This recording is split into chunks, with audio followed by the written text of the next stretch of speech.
इसको लेकर के आप क्या कहें? देखिए, मैंने प्रयास किया था कि मुझे मेरी बात रखने का मौका मिले और मैंने इस पर बहुत आवाज़ भी उठाई। पहली चीज़ ये कि जब वो प्रस्तुत किया गया तो हमें, जब चर्चा में हमने कहा तो हमें बोलने का मौका नहीं दिया गया। ये जो है कमज़ोर वर्गों की आवाज़ जो है पार्लियामेंट में दबाई जा रही है, ये अच्छा नहीं है। हमें जनता ने चुन के भेजा, हम किसी के दया पे यहाँ नहीं है। दूसरी बात, जब ये बिल प्रस्तुत हुआ और उसको पुरस्थापित करने के लिए कहा गया, तब हमने इस पर डिवीजन की मांग की। हमने और हमारे साथियों ओवैसी जी ने, तमाम लोगों ने मांग की कि भाई इस पर डिवीजन हो, लेकिन पार्लियामेंट को ओवर रूल करके जो है और उसको जो है उसको जेपीसी में भेजा गया। सवाल ये है, मेरे आज भी याद है, शहीद आजम सरदार भगत सिंह ने कहा था कि किसी भी जज द्वारा जो फांसी की सजा सुनाई गई, अगर उसके पीछे उसकी नीयत हटा ली जाए तो उस जज में और हत्यारे में कोई ज़्यादा फर्क नहीं होगा। मैंने पार्लियामेंट में सुना, सरकार ने कहा, स्पीकर भी थे और सरकार के मंत्री भी बोल रहे थे, सरकार के एमपी भी बोल रहे थे कि हम अगर सरकार में आए तो विचारधारा के आधार पर सरकार में आए हैं, तो जिन महान पुरुषों की विचारधारा को हम लोग मानते हैं उन्हीं के अधूरे लक्ष्यों को पूरा करेंगे। क्या सरकार, हमें सोचना है बिना डर के, मैं कह रहा हूँ, क्या सरकार मुस्लिम हितैषी है?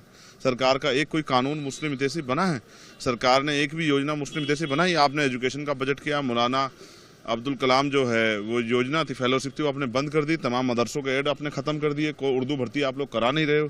तो ये जो सरकार है ये कहीं से भी मुस्लिम हितैषी नहीं, और मुस्लिम हितैषी होने का दावा करने वाले सरकार को जवाब देना चाहिए कि आपने संविधान को किस तरह से ओवर रूल किया, आर्टिकल 13-14 का वायलेशन कर दिया, 25 से लेकर 28 तक जो मूल अधिकार उनका वायलेशन कर दिया। आप संविधान विरोधी काम करोगे और हम हाथ पे हाथ धर के बैठ रहेंगे, ये तो नहीं होगा किसी भी कीमत पे।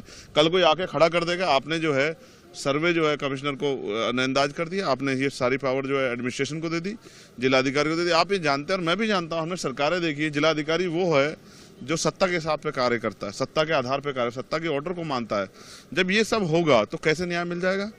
तो सरकार बहुमत में है, सरकार उसको पास करा सकती है, हम उसको नहीं रोक सकते हैं, लेकिन गलत अगर कुछ होगा तो हम लोग आवाज उठाएंगे। ये न्याय नहीं हुआ है, ये दमन हुआ है, और इस दमन का हम लोग पुरजोर विरोध करते हैं। और हम लोग पुरजोर विरोध करते हैं। जेपीसी में जब ये कमेटी बनेगी तब भी हम लोग अपना आपत्ति दर्ज कराएंगे, कॉन्स्टिट्यूशनली भी दर्ज कराएंगे। और जो सरकार ने आज जो दमन करने का प्रयास किया है, स्पेशली मुसलमानों का, मैं कह रहा हूँ जैनों के लिए क्यों नहीं किया आपने? जैनों के देखिए, उनके तीर्थंकरों को किस तरह लूटा जा रहा है, उनको किस तरह से परेशान किया जा रहा है। आप उनके लिए भी जो है अल्पसंख्यक बोर्ड बनाए थे, लेकिन आपकी निष्ठा क्या है? आपकी निष्ठा यह है कि मुसलमानों को कमजोर किया जाए। इस निष्ठा से आप काम कर रहे हैं। इसका खामियाजा बंटवारे के रूप में हमने पहले भी महसूस किया है और पहले ये दर्द सहा है देश ने। मैं नहीं चाहता हिंदू मुसलमान तमाम तरह पॉलिटिक्स, मुद्दों की पॉलिटिक्स हो। और आप इतने हितैषी, तो बताओ आपके कितने मेंबर ऑफ पार्लियामेंट है मुस्लिम? कितने मुसलमानों को मंत्री बनाया? कितने? मैं उत्तर प्रदेश से आता हूँ, शायद एक भी इंस्पेक्टर चार्ज पे नहीं है मुसलमान। मुझे लगता है एक भी एसएसपी जो है चार्ज पे नहीं होगा मुसलमान। तो सच ये है कि आपकी नीयत क्या है, आपकी नीयत से स्पष्ट होता है कि आपकी नीयत मुसलमानों के पक्ष में नहीं। मुस्लिम सांसद थे, वो कह रहे हैं कि हमारे धर्म में ये घुसपैठ की कोशिश की जा रही है, उन लोगों ने, वो बिल्कुल अपनी पीड़ा रख रहे हैं। और हमने कहा ना, डिवीजन की मांग हमने इसलिए की कि सब पूरे देश को पता लगे कौन किसके पक्ष में खड़ा है। और हम ये कहते हैं, ये अगर किसी पे भी जुल्म किया जाएगा, अल्पसंख्यक पे, मुसलमान पे, कमजोरों पे, जैन पे, सिख पे, बौद्ध पे, महिलाओं पे, तो हम उनकी आवाज उठाएंगे। धन्यवाद।